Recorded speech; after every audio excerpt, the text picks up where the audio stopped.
Hi everyone, welcome to Meena for Math. Wish make your math lesson an easy one. இன்னைக்கு நம்ம CBSE board class 9 chapter 1 number systems தான் பார்க்க போறோம்.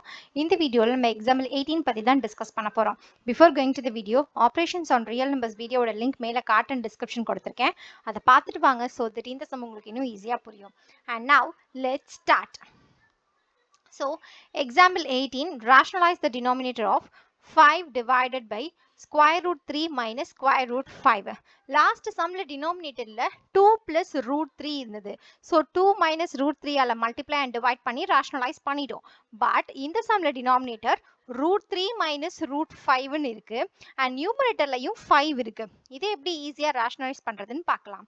So according to identity 3, நமக்கு என்ன தெரியும் அப்படின்னா square root a plus square root b into square root a minus square root b is equals to a minus b, which is rational. So இங்க வந்து நெகட்டிவ்ல இருக்கு. இதை எப்படி மாத்துறது அப்படின்னு சொல்லிட்டு பார்க்கலாம். டினாமினேட்டர்ல இருக்க நம்பர் என்னது? Actually 5 divided by root 3 minus root 5. Denominatorல root 3 minus root 5 இருக்கு. So நடுவுல இருக்க சைனை மட்டும் சேஞ்ச் பண்ணி root 3 plus root 5 multiply and divide பண்ண போறோம். That is மேல and கீழே ரெண்டுத்தோடவும் நம்ம வந்து work on பண்ண போறோம். அப்படி பண்ணும்போது numerator என்ன ஆகும்? 5 into root 3 plus root 5 அப்படின்னு சொல்லி பண்ணலாம்.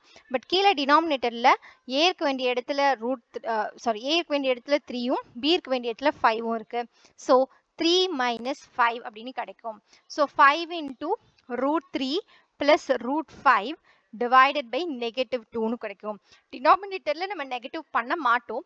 ஸோ அதனால நெகட்டிவ் காமனா எடுத்துட்டு 5/2 into root 3 plus root 5 அப்படின்னு நமக்கு ஆன்சர் கிடைக்குது. Hope you understand this concept clearly. If you still have any doubts, comment here, we will clarify.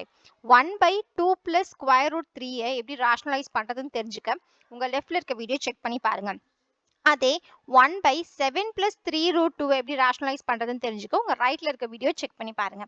இந்த வீடியோ உங்களுக்கு ஹெல்ப்ஃபுல்லா இருந்தா do like the video and subscribe to Meena for Math. Also don't forget to hit the bell icon for future updates. And maths கஷ்டமான சப்ஜெக்டா feel பண்ற உங்க ஃப்ரெண்ட்ஸ்க்கு மறக்காம இந்த சேனலை ரெஃபர் பண்ணுங்க. Thanks for watching. Thank you.